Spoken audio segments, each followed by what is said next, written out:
प्यारे विद्यार्थियों नमस्कार। स्वागत है आप सभी का आपके अपने YouTube चैनल पर।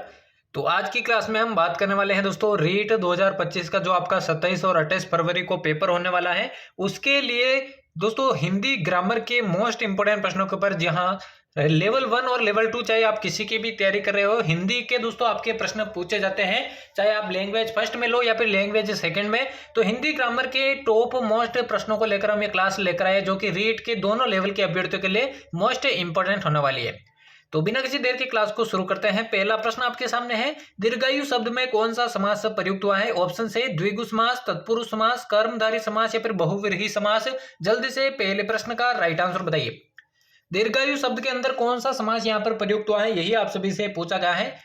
तो बात करें राइट आंसर की, देखिए दीर्घायु यानी कि दीर्घ है जो आयु, आयु कैसी दीर्घ, यानी दोस्तों इसमें एक आपके विशेषण है और एक विशेष्य है, और जहां पर भी इसका सम्मेलन आपको दिखे वो आपके कर्मधारय समास का उदाहरण होगा। तीसरा ऑप्शन इसका राइट आंसर हो जाएगा। अगला प्रश्न देखिए, अगला देखिए पूछा गया निम्न में से तत्सम शब्द कौन सा है? तर्म, तांबा, ताम्र या फिर तम्र। जल्दी से सभी विद्यार्थी इसका आंसर बताइए। तत्सम शब्द आपको पहचानना है, इनमें से कौन सा हो जाएगा? तो सभी विद्यार्थियों को कमेंट बॉक्स में साथ साथ में आंसर बताना है तत्सम शब्द। तो इनमें से देखिए तत्सम शब्द की बात करूं तो देखिए ताम्र आपका जो है इनमें से तत्सम शब्द में लिखा हुआ है। तीसरा ऑप्शन इसका बिल्कुल राइट आंसर हो जाएगा। अगला प्रश्न देखिए, अगला देखिए पूछा गया निम्न में से भाववाचक संज्ञा कौन सी है? शिष्टाचार, शिष्ट, शिष्टता या फिर शिशु। जल्दी से सभी विद्यार्थी इसका आंसर बताइए। भाववाचक संज्ञा आपको पहचानी है कि इनमें से कौन सी आपके भाववाचक संज्ञा का उदाहरण है? जल्दी से सभी विद्यार्थी इसका आंसर बताइए। तो इनमें से देखिए भाववाचक संज्ञा की बात करूं वो हो जाएगी आपकी शिष्टता। तीसरा ऑप्शन इस प्रश्न का बिल्कुल राइट आंसर हो जाएगा। अगला प्रश्न देखिए, अगला पूछा गया परिणाम शब्द में उपसर्ग लगा हुआ है, परिणाम शब्द में कौन सा उपसर्ग लगा हुआ है? नाम, परि, परि या फिर नाम। जल्दी से सभी विद्यार्थी इसका आंसर बताइए।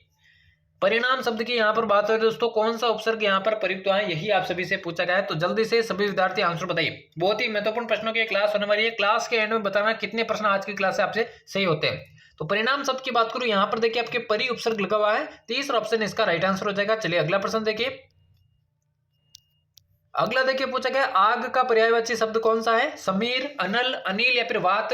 करेक्ट आंसर सभी को इसका बताना है। आग का पर्यायवाची शब्द इनमें से कौन सा है, यही आप सभी से पूछा गया है। तो जल्दी से सभी विद्यार्थी इसका राइट आंसर बताइए। इंपॉर्टेंट प्रश्न तो परीक्षा में सीधा पूछा जाने वाले प्रश्न है। तो इनमें से देखिए आग का एक देखिए अनल होता है और एक अनिल होता है। अनिल का अर्थ होता है दोस्तों वायु, अनिल का अर्थ होता है वायु, और अनल का अर्थ होता है दोस्तों अग्नि, जो कि प्रश्न में पूछा गया है। तो अनल इसका बिल्कुल करेक्ट आंसर हो जाएगा, दूसरा ऑप्शन। चलिए अगला प्रश्न देखिए, अगला प्रश्न देखिए पूछेगा निम्न में से प्रश्नवाचक सर्वनाम का उदाहरण नहीं है। इनमें से प्रश्नवाचक सर्वनाम का उदाहरण कौन सा नहीं है? कहां, कैसे, कौन, यहां। करेक्ट आंसर सभी को बताना है। प्रश्नवाचक सर्वनाम का उदाहरण कौन सा नहीं है इनमें से, यही आपको बताना है। तो इनमें से देखिए कहां, कैसे, कौन, ये सभी प्रश्नवाचक सर्वनाम के उदाहरण है, लेकिन यहाँ ये आपके प्रश्नवाचक सर्वनाम का उदाहरण नहीं है। चौथा ऑप्शन बिल्कुल राइट आंसर हो जाएगा। अगला प्रश्न देखिए पूछेगा संरक्षण शब्द में कौन सी संधि है? दीर्घ संधि, गुण संधि, विसर्ग संधि या फिर व्यंजन संधि। जल्दी से सभी विद्यार्थी इस प्रश्न का राइट आंसर बताइए। संरक्षण शब्द के अंदर कौन सी संधि प्रयुक्त हुई है, यही आप सभी से पूछा गया है। तो देखिए संरक्षण शब्द में देखिए सम धन रक्षण, यहाँ पर आपके व्यंजन संधि का प्रयोग हुआ है। चौथा ऑप्शन इस प्रश्न का राइट आंसर हो जाएगा। अगला देखिए, अगला पूछा गया मूल्यवान का सही विलोम शब्द होगा, मूल्यवान शब्द का सही विलोम शब्द होगा अमूल्य, मूल्य, कीमती या फिर मूल्यहीन। जल्दी से सभी विद्यार्थी आंसर बताइए। मूल्यवान शब्द का सही विलोम शब्द आपको बताना है, कौन सा ऑप्शन बिल्कुल इस प्रश्न का राइट आंसर हो जाएगा। तो मूल्यवान शब्द का विलोम शब्द की बात करूं मूल्यहीन, इस प्रश्न का बिल्कुल राइट आंसर हो जाएगा। अगला प्रश्न देखिए, अगला पूछा गया लुटिया डुबोना मुहावरे का क्या अर्थ है? मुश्किल कार्य करना, खुश होना, बर्बाद करना या फिर रिश्वत देना। जल्दी से सभी विद्यार्थी इसका राइट आंसर बताइए। लुटिया डुबोना मुहावरे का क्या अर्थ है, यही आप सभी से पूछा गया है।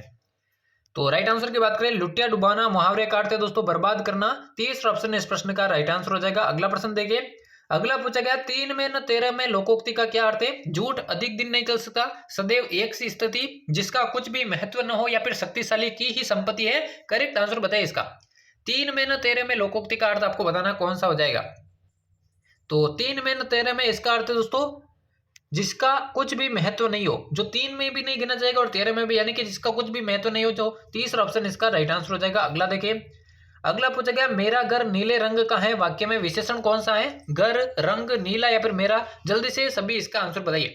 और क्लास के एंड में बताना दोस्तों इस क्लास से कितने प्रश्न आपके सही हुए हैं, ताकि आपको अपनी तैयारी का अंदाजा लग सके। तो मेरा घर नीले रंग का, यहाँ पे देखिए विशेषण कौन सा है? तो नीला। और नीला में भी पूछे कौन सा विशेषण है, तो गुणवाचक विशेषण हो जाएगा। चलिए अगला प्रश्न देखिए। अगला प्रश्न पूछा गया चांदनी रात के लिए एक शब्द होगा, निशित, विभावरी, निशा या फिर सरवरी। जल्दी से सभी विद्यार्थी इसका राइट आंसर बताइए। चांदनी रात के लिए एक शब्द कौन सा होगा, यही आप सभी से पूछा गया है। चांदनी रात के लिए एक शब्द यहाँ पे पूछा गया, कौन सा राइट आंसर हो जाएगा। तो करेक्ट आंसर की बात करें सरवरी दोस्तों, चौथा ऑप्शन जिसने भी सही किया उन सभी का यहाँ पर करेक्ट आंसर हो जाएगा। अगला देखिए पूछा गया निम्नलिखित में से तद्भव शब्द कौन सा है, सैया, सील, संध्या या फिर दुग्ध। करेक्ट आंसर बताइए, इसका राइट आंसर क्या हो जाएगा। तद्भव शब्द आपको बताना है यहाँ पर, तो जल्दी से सभी विद्यार्थी इसका राइट आंसर बताइए। तो तद्भव शब्द की बात करिए यहाँ पे देखिए सील जो है आपके तद्भव शब्द में प्रयोग होगा, दूसरा ऑप्शन करेक्ट आंसर हो जाएगा। अगला प्रश्न देखिए। अगला पूछा गया नीला घोड़ा तेज दौड़ता है, वाक्य में क्रिया विशेषण कौन सा है, घोड़ा, तेज, नीला या फिर दौड़ता है। करेक्ट आंसर बताइए। प्रश्न को ध्यान से पढ़ना है दोस्तों, यहाँ पर आपसे विशेषण नहीं पूछा गया बल्कि क्रिया विशेषण पूछा गया है। तो क्या हो जाएगा इस प्रश्न का करेक्ट आंसर। तो देखिए अगर आपसे विशेषण पूछता तो विशेषण तो हो जाता नीला, और अगर आपसे पूछता विशेषीय तो विशेषीय हो जाता घोड़ा। यहाँ पर क्रिया विशेषण यानी कि जो है विशेषण की भी दोस्तों आपके विशेषता जो क्रिया विशेषण है वो हो जाएगा तेज, यानी कि क्रिया की विशेषता बताने वाला कौन सा है, तो तेज। यहाँ पे दूसरा ऑप्शन इसका बिल्कुल करेक्ट आंसर हो जाएगा। अगला प्रश्न देखिए। अगला पूछा गया निम्न में से संख्यावाचक विशेषण कौन सा है, तीसरा, कोमल, थोड़ा या फिर बुरा। जल्दी से सभी इसका आंसर बताइए। संख्यावाचक विशेषण आपसे पूछा गया कौन सा यहाँ पर करेक्ट आंसर हो जाएगा। तो संख्यावाचक विशेषण की बात करो देखिए बुरा ये तो आपके गुणवाचक विशेषण है, थोड़ा आपके परिमाणवाचक विशेषण है, कोमल आपके गुणवाचक विशेषण है और तीसरा यहाँ पर संख्यावाचक विशेषण है। पहला ही ऑप्शन राइट आंसर हो जाएगा। अगला प्रश्न देखिए। अगला पूछा गया गणेश शब्द का पर्यायवाची कौन सा है, यक्षराज, अंशुमाली, विनायक या फिर चतुरानन। जल्दी से सभी विद्यार्थी इस प्रश्न का राइट आंसर बताइए। गणेश शब्द का पर्यायवाची इनमें से कौन सा है, यही आपसे पूछा गया है। तो इनमें से देखिए जो विनायक है वो आपके गणेश शब्द का पर्यायवाची है, तीसरा ऑप्शन इसका राइट आंसर हो जाएगा। अगला प्रश्न देखिए पूछा गया निम्नलिखित में से देशज शब्द कौन सा है, पैर, कमल, लोटा या फिर हाथ। जल्दी से सभी विद्यार्थी आंसर बताइए कि इनमें से देशज शब्द कौन सा है। सभी विद्यार्थी कमेंट करके आंसर बताइए दोस्तों देशज शब्द। तो इस प्रश्न के राइट आंसर की बात करें देशज शब्द की यहाँ पर बात करिए और लोटा दोस्तों यहाँ पर देशज शब्द हो जाएगा, तीसरा ऑप्शन। चलिए अगला प्रश्न देखिए। अगला पूछा गया रचना के अनुसार शब्द कितने प्रकार के होते हैं, 3 प्रकार के, 4 प्रकार के, 2 प्रकार के या फिर 5 प्रकार के। जल्दी से सभी विद्यार्थी इसका आंसर बताइए। रचना के आधार पर दोस्तों शब्द कितने प्रकार के होते हैं। तो बिल्कुल दोस्तों रचना के आधार पर शब्द 3 प्रकार के होते हैं दोस्तों। पहला हो जाएगा आपका संयुक्त, दूसरा हो जाएगा दोस्तों मिश्र और तीसरा हो जाएगा दोस्तों सरल या फिर साधारण। ये 3 प्रकार के रचना के आधार पर शब्द होते हैं। चलिए अगला प्रश्न देखिए। अगला देखिए पूछा गया प्रधानमंत्री शब्द में कौन सी संख्या है। इस प्रश्न में देखिए मैंने वाक्य के प्रकार बता दिया है, ठीक है ना, वाक्य के प्रकार बता दिए हैं। तो आपको यह नहीं करना है, जो मैंने बताए थे वो वाक्य के प्रकार है, तो ये आपको ध्यान में रखना है। रचना के आधार पर देखिए 3 शब्द कौन कौन से हैं, देखिए रूढ़ शब्द, यौगिक शब्द और तीसरा है दोस्तों योग रूढ़ शब्द। जो मैंने बताया था ना सरल, संयुक्त और मिश्र, वो तो आपके वाक्य के प्रकार बता दिए। थोड़ी सी मिसअंडरस्टैंडिंग हो गई थी, मैंने प्रश्न को ध्यान से नहीं पढ़ा। तो ये हो जाएगा शब्द जो है आपके रचना के आधार पर, इसे आपके व्युत्पत्ति भी कहते हैं, या तो आपसे पूछेगा व्युत्पत्ति या फिर रचना, दोनों एक ही है। तो 3 प्रकार के शब्द होते हैं, रूढ़, यौगिक और योग रूढ़। दोनों यौगिक लिख दिया मैंने, रूढ़, यौगिक और योग रूढ़, ये 3 प्रकार के शब्द होते हैं। जबकि रचना के आधार पर अगर आपसे वाक्य पूछे तो वो तीनों मैंने बता दिए थे। तो पहले ही ऑप्शन इसका राइट आंसर हो जाएगा। अगला देखिए पूछा गया प्रधानमंत्री शब्द में कौन सी संख्या है, व्यक्तिवाचक, समूहवाचक, जातिवाचक या भाववाचक। जल्दी से सभी विद्यार्थी इसका आंसर बताइए। प्रधानमंत्री शब्द में यहाँ पर कौन सी संख्या है, यही आपसे पूछा गया। तो जल्दी से सभी विद्यार्थी आंसर बताइए। देखिए प्रधानमंत्री शब्द की बात करूं यहाँ पर व्यक्तिवाचक संख्या होगा, पहला ऑप्शन इसका राइट आंसर हो जाएगा। तो यहाँ पर हमारे दोस्तों आज की क्लास का ये अंतिम प्रश्न होने वाला है। यहाँ पर आपसे पूछा गया है हथियाना शब्द में कौन सी क्रिया है, प्रेरणार्थक, अनुकरणात्मक, नाम धातु या फिर संयुक्त। जल्दी से सभी इसका आंसर बताइए। और इस क्लास से दोस्तों कितने प्रश्न आपके करेक्ट हुए ईमानदारी से आपको कमेंट बॉक्स में बताना है। हथियाना शब्द की बात करूं यहाँ पर नाम धातु क्रिया होगी, तीसरा ऑप्शन इसका बिल्कुल करेक्ट आंसर हो जाएगा। तो यहाँ पर हमारे रीट 2025 की परीक्षा के लिए हिंदी व्याकरण के मोस्ट इंपोर्टेंट प्रश्नों की क्लास समाप्त होती है। डेली आपको इसी तरह की क्लासेस देखने को मिलेगी। तो चैनल को अभी तक सब्सक्राइब नहीं किया तो सब्सक्राइब करके बेल आइकन को प्रेस कर देना। तो उम्मीद करता हूँ क्लास आपको पसंद आएगी।